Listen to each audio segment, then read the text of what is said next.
नमस्कार दोस्तों, आप सबका स्वागत है आपके अपने चैनल गवर्नमेंट एग्जाम स्टडी में। और दोस्तों मेरा नाम है दीपाली श्रीवास्तव। आज इस वीडियो में हम लोग दोस्तों वही कंटिन्यूएशन करने जा रहे हैं यूपीएससी पेट की इंडियन हिस्ट्री की। मैंने आपको भारतीय राष्ट्रीय कांग्रेस की स्थापना से लेकर अभी कहाँ पहुंचाया है, साइमन कमीशन तक पहुंचा दिया है। तो आज हम लोग दोस्तों उसी कंटिन्यूएशन में आगे बात करने जा रहे हैं। किसके बारे में बात करने जा रहे हैं? आज हम लोग बात करने जा रहे हैं दोस्तों सविनय अवज्ञा आंदोलन है, जिसे इंग्लिश में आप लोग कहते हो सिविल डिसोबीडियंस मूवमेंट। ठीक है, सिविल डिसोबीडियंस मूवमेंट या सविनय अवज्ञा आंदोलन, ये कब शुरुआत हुई इसकी? तो देखो दोस्तों, इसकी शुरुआत हुई 12 मार्च 1930 को। कहां से? दांडी मार्च नामक यात्रा से इसकी शुरुआत हुई। होता क्या है, यहां पे आपको पता है कि उस समय अंग्रेजों का हर चीज पे अधिकार था, यहां तक कि समुद्र से जो नमक बनाते थे उसका भी उन्हीं के ऊपर पूरा उनके पास कमांड थी। तो गांधी जी ने क्या किया? गांधी जी ने 78 सदस्यों को अपने साथ लेकर साबरमती आश्रम से 375 किलोमीटर तक की क्या की? पैदल यात्रा की। और 375 किलोमीटर चलने के बाद वो पहुंचते कहां हैं? गुजरात के पास एक गांव है, गुजरात में ही गांव है। कहां, क्या नाम है उसका? दांडी। इसीलिए इसको बोलते हैं दांडी यात्रा। और यहां पर जाकर इन्होंने किस दिन पहुंचे? 12 मार्च को शुरू हुई थी, 6 अप्रैल को ये पहुंचे 1930 को। ये पूरा जो आपका काम था इसी को हम बोलते हैं दांडी मार्च। कहां शुरुआत हुई? तो आपको देखो डेट दोनों बहुत याद रखना जरूरी है कि 6 मार्च 1930 को शुरुआत की गांधी जी ने साबरमती आश्रम से, दांडी तक गए। 12 अप्रैल 1930 को पहुंचे वहां से और उन्होंने वहां पर क्या किया? नमक कानून को भंग किया। अब ऑब्वियस सी बात है, जब इन्होंने नमक कानून भंग किया तो इन्हें क्या कर लेंगे? इन्हें अंग्रेज गिरफ्तार कर लेंगे, जो कि अंग्रेजों ने कर लिया, इन्हें कर लिया गिरफ्तार। अब एक क्वेश्चन यहीं पे आता है, इनके साथ एक पत्रकार था, अंग्रेजी पत्रकार था, जो इनके साथ सविनय अवज्ञा आंदोलन में इनके साथ था। कई बार नाम पूछा आता है, तो क्या नाम बताओगे आप? Web Miller. क्या नाम था इस पत्रकार का जो इनके साथ था सविनय अवज्ञा आंदोलन में? आप बताओगे वेब मिलर। अगर आप लोग प्रैक्टिस सेट कर रहे होंगे तो जरूर कहीं ना कहीं ये क्वेश्चंस आपके पास सामने गुजर रहे होंगे, तो आपको ये पता चल रहा होगा कि मैम जो पढ़ा रही हैं वो वाकई बहुत इंपॉर्टेंट ही कंटेंट बता रही है, कोई भी एक्स्ट्रा या फालतू कहानी नहीं बताई जा रही है आप लोगों के लिए। दोस्तों यहाँ तो ये चल ही रहा है, जो भी सीरीज हमारी, कल खत्म हो जाएगा हमारा आधुनिक। हम लोग साथ ही साथ पैरेलली क्या कर रहे हैं, आपको पता है जीएस, जनरल अवेयरनेस, ये भी लेके चल रहे हैं। शाम को आपकी अब लाइव प्रैक्टिस क्लास होगी रात के 9 बजे या 8 बजे, वो हम डिसाइड कर लेंगे। इसीलिए बार बार कहती हूँ, सब्सक्रिप्शन जब करो तो प्लीज बेल आइकन को जरूर दबा लो। वो हम लोग वहां पे क्या करेंगे, वहां हम लोग कंप्लीट प्रैक्टिस सेट करेंगे, यानी कि हिंदी, इंग्लिश, जीएस, इन सभी को हम लोग कंपाइल करके वहां पढ़ेंगे। ठीक है, चलो अब देख लो। तो वेब मिलर क्या था? पत्रकार था सविनय अवज्ञा आंदोलन के समय। और क्या हुआ, जब गांधी जी जेल चले गए तो उनकी जगह कौन, कोई नेता तो आना चाहिए, तो कौन आया उनकी जगह? उनकी जगह आए अब्बास तैयब जी। कौन आए? अब्बास तैयब जी गांधी जी की जगह आए। कई बार पूछा था, जब गांधी जी को सविनय अवज्ञा आंदोलन में गिरफ्तार कर लिया गया तो उनकी जगह इस आंदोलन का नेतृत्व किसने संभाला? तो आप बताओगे अब्बास तैयब जी ने संभाला। अब देखो, जो सविनय अवज्ञा आंदोलन था ये बहुत ज्यादा प्रचलित हो गया। बहुत ज्यादा प्रचलित कैसे हुआ? सुभाष चंद्र बोस ने इस यात्रा को किससे कंपेयर किया? गांधी जी की दांडी यात्रा को कंपेयर किया नेपोलियन के एल्बा से, पेरिस यात्रा से। तो ये भी देखो सीधे क्वेश्चन आता है, किसने गांधी जी की दांडी यात्रा को नेपोलियन की पेरिस से एल्बा की यात्रा के उसके कंपेयर किया? तो किसने किया? आप बताओगे सुभाष चंद्र बोस ने गांधी जी की दांडी यात्रा की तुलना नेपोलियन की यात्रा से की। ठीक है, अगले देख लो फिर क्या है। तमिलनाडु में क्या हुआ? तमिलनाडु में सविनय नमक भंग जो आपका कानून था वो किसने तोड़ा? तमिलनाडु में सी राजगोपालाचारी ने यही काम किया, नमक कानून तोड़ा। ठीक है, अब देखो और भी बहुत संगठन साथ में आए। एक संगठन का नाम है जो बहुत इंपॉर्टेंट है, खुदाई खिदमतगार संगठन। कई बार आपसे पूछा आता है खुदाई खिदमतगार संगठन का नेतृत्व लीडर कौन था? तो आप बताओगे उनका नाम था खान अब्दुल गफ्फार खां। क्या नाम था? खान अब्दुल गफ्फार खां। दोस्तों इनको क्या बोलते थे? इनको हम लोग फ्रंटियर गांधी भी बोलते थे। क्या बोलते थे? फ्रंटियर गांधी। ठीक है, फ्रंटियर गांधी भी इनको बोला जाता था। खुदाई खिदमतगार संगठन था इनका। और कई बार जो खिदमतगार लोग थे इनके साथ, इनको लाल कुर्ती के नाम से भी जाना जाता था। तो आपको दोनों नाम याद रखना है, खुदाई खिदमतगार संगठन हो या फिर लाल कुर्ती संगठन हो। कौन उसका लीडर था? तो उसके लीडर का नाम था खान अब्दुल गफ्फार खां, जिन्हों हम फ्रंटियर गांधी भी कहते थे। इन्होंने भी सविनय अवज्ञा आंदोलन में बहुत हेल्प की, मतलब काफी बढ़ चढ़कर हिस्सा लिया। और किसने लिया? मणिपुर जनजाति के लोगों ने भी इसमें हिस्सा लिया। सविनय अवज्ञा आंदोलन इतना फैल रहा था, देखो सबने हिस्सा लिया, लेकिन जो मैं इंपॉर्टेंट क्वेश्चन पूछे आते हैं हमेशा एग्जाम में उनका नाम बता रही हूँ, ठीक है। यहाँ पे बताने को तो बहुत है, छोटा मोटा नहीं है, लेकिन जो इंपॉर्टेंट हमेशा क्वेश्चन में दिखते हैं मैं सिर्फ वो बता रही हूँ आपको। तो मणिपुर जनजाति का कौन था? मणिपुर जनजाति की 13 वर्ष की एक लड़की थी, किशोरी, उनका नाम क्या था? गेंडिलियो। इन्होंने भी क्या किया? इन्होंने भी मणिपुर जनजाति से सविनय अवज्ञा आंदोलन के रूप में बहुत ज्यादा बढ़ चढ़कर हिस्सा लिया। कई बार पूछा था इनका नाम कि क्या नाम था जनजाति का जिन्होंने, मणिपुर जनजाति की जिन्होंने इसमें पार्ट लिया, तो आप बताओगे गेंडिलियो। धर्सना पे किसने बहुत ज्यादा हेल्प की? धर्सना में नेतृत्व किया सरोजनी नायडू ने। कई बार पूछा आता आपसे धर्सना से संबंधित किसका नाम है, तो आप धर्सना आते ही सरोजनी नायडू का नाम मार देना, ठीक है। अब देखो क्या हुआ, इस समय जो लड़कों की सेना थी उसको वानर सेना और लड़कियों की मंजरी सेना बनाई गई। यानी आपको यहां से यहां तक देख के समझ में आ रहा होगा, सुन के मेरी बातें, कि सविनय अवज्ञा आंदोलन कितना फैल गया होगा। अब ये इतना फैल गया कि समझ में आ गया अंग्रेजों को कि हमें कुछ करके इसको शांत करवाना ही पड़ेगा, नहीं तो बहुत दिक्कत हो जाएगी। तो क्या इन लोगों ने किया? देखो 1931 में होता है एक गांधी इरविन समझौता। 30 में ये शुरू हुआ था, अभी अप्रैल में शुरू ही हुआ था कि आपका क्या होगा, 1931 में गांधी इरविन समझौता हुआ। इसमें क्या होता है देखो, तेज बहादुर सप्रू और MR जयकर, दो लोगों का नाम आता है क्योंकि इन्हीं लोगों की मदद की वजह से ही गांधी जी और इरविन तैयार, मतलब गांधी जी तैयार हुए इरविन से बात करने को, ठीक है। लॉर्ड इरविन था उस समय। तो तेज बहादुर सप्रू और MR जयकर ने मिलकर इन लोगों को बुलाया और क्या होता है, 5 मार्च 1931 को गांधी इरविन पैक्ट साइन होता है। ये डेट बहुत इंपॉर्टेंट है क्योंकि 1931 में कई चीजें हुई थी, तो आपसे कई बार डेट पूछी जाती है। तो 5 मार्च 1931 को क्या हुआ, गांधी इरविन समझौते पर साइन हुआ। इस समझौते के तहत क्या हुआ, इस समझौते के तहत दोस्तों सविनय अवज्ञा आंदोलन को समाप्त करने की बात करी गई। दूसरा, जो गोलमेज सम्मेलन था उसमें पार्ट लेने की बात की गई। यानी कांग्रेस के पहले आपको पता है 3 गोलमेज सम्मेलन हुई थी, प्रथम में कांग्रेस ने पार्ट नहीं लिया था। इस समझौते के तहत ये बात हुई कि कांग्रेस जो है वो द्वितीय जो गोलमेज सम्मेलन है उसमें पार्ट लेगा। तो मेन 2 मुद्दे थे 5 मार्च 1931 के सविनय अवज्ञा आंदोलन समाप्त कर दिया जाए, दूसरा गोलमेज सम्मेलन में कांग्रेस पार्ट ले, ठीक है। अब देखो क्या होता है, इस समय जब समझौता हुआ तो सरोजनी नायडू ने क्या कहा, गांधी और इरविन जी को 2 महात्मा की संज्ञा दी। तो ये क्वेश्चन कई बार पूछा आता है कि गांधी जी और इरविन को 2 महात्मा की संज्ञा किसने दी, तो 2 महात्मा की उपाधि, 2 महात्मा का नाम किसने दिया, वो सरोजनी नायडू ने कहा था, ठीक है। सारे इंपॉर्टेंट जो कथन है मैं आपको यहाँ लिख लिख के बताती चल रही हूँ। लिखना हो सकता है ना क्लियर हो, बट मुझे लगता है मेरी आवाज तो बहुत क्लियर सुनाई पड़ रही होगी। अब देख लो क्या होता है, 29 मार्च 1931 को ये क्या होता है, ये क्यों इंपॉर्टेंट है, क्योंकि मैंने आपको बताया है जिस भी ईयर में कुछ इंपॉर्टेंट चीजें होती हैं वो इंपॉर्टेंट आपका कांग्रेस अधिवेशन हो ही जाता है।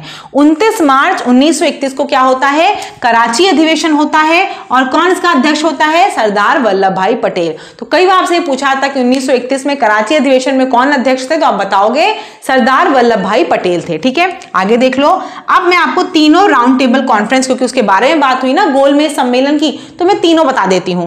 पहली गोलमेज सम्मेलन आपकी कब हुई थी दोस्तों, नवंबर 1930 से जनवरी 1931 की। सबसे इंपॉर्टेंट बात कि इसमें कांग्रेस ने पार्ट नहीं लिया। दूसरी जो गोलमेज सम्मेलन हमारी होती है वो कब होती है, गांधी इरविन समझौता के बाद ही होती है, तो वो होती है सितंबर 1931 से दिसंबर 1931 तक। और इसमें क्या होता है, इसमें गांधी जी शामिल होते हैं, यानी इसमें कांग्रेस पार्ट लेती, खाली गांधी जी नहीं गए, कांग्रेस के काफी लोग गए, लेकिन आपको पता है गांधी जी इंपॉर्टेंट है। तो दूसरी गोलमेज सम्मेलन में क्या हुआ, सेकेंड राउंड टेबल कॉन्फ्रेंस में गांधी जी ने पार्ट लिया। और किस जहाज से गए, कई बार पूछा था इंग्लैंड किस जहाज से गए, तो ये SS राजपूताना नामक जहाज था जिससे गए। कई बार पूछा आता है ये क्वेश्चन कि सेकेंड राउंड टेबल कॉन्फ्रेंस में पार्ट लेने के लिए गांधी जी किस जहाज से गए, तो आप बताओगे SS राजपूताना जहाज से वो वहां गए, ठीक है, शामिल होने। थर्ड राउंड टेबल कॉन्फ्रेंस में क्या होता है, नवंबर 1932 से दिसंबर 1932 तक ये चलती है। और इसमें क्या हुआ, इसमें फिर कांग्रेस ने पार्ट नहीं लिया। तो 3 राउंड टेबल कॉन्फ्रेंस हुई आपकी मोटी मोटी, 30 में, 31 में, 32 में। सिर्फ और सिर्फ दूसरी में पार्ट लिया गांधी जी ने, किस जहाज से गए, SS राजपूताना से गए। आगे देख लो, जो इंपॉर्टेंट एक और फैक्ट है वो ये है, एक तो पूछा आता है ऐसा कौन सा व्यक्ति है जिसने तीनों गोलमेज सम्मेलन में पार्ट लिया, तीनों राउंड टेबल कॉन्फ्रेंस में पार्ट लिया, तो आप किसका नाम बताओगे, आप बताओगे BR अंबेडकर। भीमराव अंबेडकर जी तीनों में पार्ट लिए थे। प्लस पूछा आता है जब तीनों आपकी गोलमेज सम्मेलन हुई तो ब्रिटेन का प्रधानमंत्री कौन था, तो कौन था ब्रिटेन का प्रधानमंत्री दोस्तों? वो था आपका रैमजे मैकडॉनल्ड। कौन था? Ramsay MacDonald. मैकडॉनल्ड तो बर्गर खाते ही होगे, उसे याद रखो, राउंड राउंड से याद रखना, राउंड बर्गर, राउंड मैकडॉनल्ड, ठीक है। तो राउंड से रैमजे मैकडॉनल्ड याद रहेगा मुझे लगता है। राउंड टेबल कॉन्फ्रेंस के समय कौन था ब्रिटेन का प्रधानमंत्री? बता देना, बर्गर खाते हो सब लोग मैकडी का, तो मैकडॉनल्ड था, रैमजे मैकडॉनल्ड। क्लियर है? आगे देख लो। 1932 आता है। अब 1931 तक हमने पढ़ लिया। अब 1932 में क्या होता है? सांप्रदायिक पंचायतों की घोषणा होती है। ये क्या होता है? इसे इंग्लिश में बोलते हैं दोस्तों कम्युनल अवार्ड। क्या बोलते हैं इसे? Communal award. ये क्यों दिए जाते हैं? देखो, इनका तो काम ही था, क्या काम था इनका? कि राज फूट कराओ और राज करो, यानी कि डिवाइड एंड रूल पॉलिसी शुरू से चला के आ रहे थे। आपको पता है 1909 में मॉडल मिंटो रिफॉर्म हुआ, तब भी इन्होंने क्या किया? जो मुस्लिम थे उनका अलग पृथक निर्वाचन मंडल बना दिया। अब यहाँ पे इन्होंने क्या किया? यही जो मैकडॉनल्ड थे वो क्या लेकर आए 1932 में? कम्युनल अवार्ड या सांप्रदायिक पंचायत। क्या किया इसमें इन्होंने? दलित वर्गों को हिंदू वर्ग से अलग करके अल्पसंख्यक में डाल के बोला कि तुम्हारा भी हम पृथक निर्वाचन मंडल बना देते हैं। यही था कम्युनल अवार्ड। तो आपको पता है जब किसी का अलग हो जाएगा तो वो क्या हो जाएगी? वहां ऑब्वियसली बात है फूट पड़ जाएगी। और ये लोगों को आपको पता ही है दलित वर्ग की कैसे उस समय स्थिति थी। हर कोई जैसे ही पता चला कि हाँ हिंदू से अलग कर रहे हैं, हर कोई खुशी हो गया। तो ये कम्युनल अवार्ड में 1932 में यही था कि इनको हटा के हम अलग कर देंगे हिंदू वर्ग से और इनके लिए हम पृथक निर्वाचक मंडल की व्यवस्था करते हैं। अब क्या हुआ? इसके विरोध में गांधी जी ने अनशन शुरू कर दिया। अब देखो क्या होता है फिर। मदन मोहन मालवीय, एमसी राजा, राजेंद्र प्रसाद, राजगोपालाचारी, इन सभी लोगों ने क्या किया? इन सभी लोगों ने बैठ के पूना पैक्ट के लिए साइन करवाया। पूना पैक्ट क्या थी? पूना पैक्ट में गांधी जी और बी.आर. अंबेडकर को एक साथ अपने साथ मिलके कई चीजों की सहमति पर निर्णय लेना था। तो वही उस पर कैसे मुलाकात करवाई? इन सब लोगों के सहयोग से। इन सब लोगों ने मिलकर कन्विंस किया गांधी जी और बी.आर. अंबेडकर को। और फिर क्या हुआ? फाइनली 26 सितंबर 1932 को पूना पैक्ट आपका साइन हो जाता है। क्या होता है? 26 सितंबर 1932 को पूना पैक्ट साइन हो गया। अब पूछा जाए कौन था, तो पूना पैक्ट में आपको पता है गांधी जी और बी.आर. अंबेडकर इन्वॉल्व थे। कौन था? गांधी जी और बी.आर. अंबेडकर इसमें इन्वॉल्व थे। अब देख लो 1932 के बाद 1935 आता है। 1935 का आपको पता है अधिनियम है। 1935 पता है ना आपको, अधिनियम है गवर्नमेंट ऑफ इंडिया एक्ट 1935। लेकिन वो पॉलिटी का टॉपिक है, इसलिए हम लोग वो पॉलिटी में पढ़ेंगे, यहां नहीं कवर कर रहे हैं। 1937 में क्या होता है? देखो, प्रांतीय विधानमंडल चुनाव होते हैं। कांग्रेस क्या होती है? 5 जगह बहुमत से जीत जाती है। कांग्रेस कहां जीतती है? 5 प्रांतों में बहुमत से जीतती है। कौन कौन से प्रांत हैं? मद्रास, संयुक्त प्रांत, मध्य प्रांत, बिहार और उड़ीसा। तो कांग्रेस कहां पे बहुमत पाती है? 5 प्रांतों में बहुमत पा जाती है। कौन कौन से? मद्रास, संयुक्त प्रांत, मध्य प्रांत, बिहार और उड़ीसा। अब क्या होता है? बाद में थोड़े दिनों बाद जुलाई के लगभग 6ठे प्रांत में भी उनकी सरकार बन जाती है। किसमें? बंबई में। ठीक है, बाद में बंबई में भी सरकार बन जाती है और थोड़े दिन बाद पश्चिमोत्तर प्रांत और असम में भी सरकार बन जाती है। ठीक है, यानी कि अगर आप देखोगे बाद में तो 11 में से 8 जगह पर कांग्रेस की सरकार थी। ठीक है, शुरू में पूछा जाए तो आप बताना 5 ही प्रांतों में बहुमत थी, बाद में 6 में हो गई, फिर धीमे धीमे करके 2 और जगह पश्चिमोत्तर प्रांत और असम में भी हो गई। और इससे देखा है तो क्या है? 11 में से 8 जगह कांग्रेस की बहुमत थी। अब देख लो मुस्लिम लीग का क्या हुआ? पार्ट तो उन्होंने भी लिया था। उन्होंने पंजाब और बंगाल में अपनी सरकार बनाई। लेकिन कैसे? एक जगह कृषक पार्टी के साथ मिलकर और एक जगह कम्युनिस्ट पार्टी के साथ मिलकर सरकार बनाई, जो आजकल होती नहीं मिली जुली सरकार की, मेरे वोट का में तुम मिल जाओ। तो 2 पार्टियों के साथ मिलकर पंजाब और बंगाल में मुस्लिम लीग ने भी अपनी सरकार बना ली। समझ में आ गया? 37 में चुनाव हुआ। अब देखो क्या होता है, 37 के बाद आपको पता है वर्ल्ड वॉर शुरू हो जाती है, द्वितीय विश्व युद्ध शुरू हो जाता है। अब इसमें क्या करते हैं अंग्रेज? बिना पूछे बिना परमिशन लिए भारतीयों की क्या करते हैं? भारतीयों को लड़ा देते हैं कि भारतीय भी विश्व युद्ध में इन्वॉल्व हो गए हैं। इस बात से नाराज हो कि आपने पूछा नहीं किसी से और सीधे भारतीयों को भी लगा दिया कि वो भी विश्व युद्ध में लड़ रहे हैं। इस बात से नाराज होकर क्या किया इन लोगों ने? कांग्रेस ने क्या किया? इस्तीफा दे दिया, त्यागपत्र दे दिया। किससे? मंत्रिमंडल से। मंत्रिमंडल से इन लोगों ने क्या किया? कांग्रेस ने इस्तीफा दे दिया।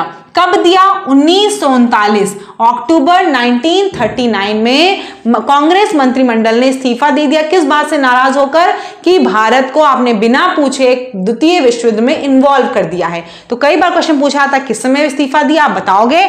1937 में सरकार बनी थी, 1939 में इस्तीफा दे दिया। कितने माह बाद दिया? तो देखो ये बहुत इंपॉर्टेंट फैक्ट है, 28 माह के बाद। कितने माह के बाद? 28 माह के बाद इन लोगों ने इस्तीफा दे दिया। किसने? कांग्रेस ने अपनी मंत्रिमंडल से। अब जब इन्होंने इस्तीफा दिया, आपसे खुश कौन हुआ? सबसे खुश हुए मुस्लिम लीग वाले। मुस्लिम लोगों ने क्या किया?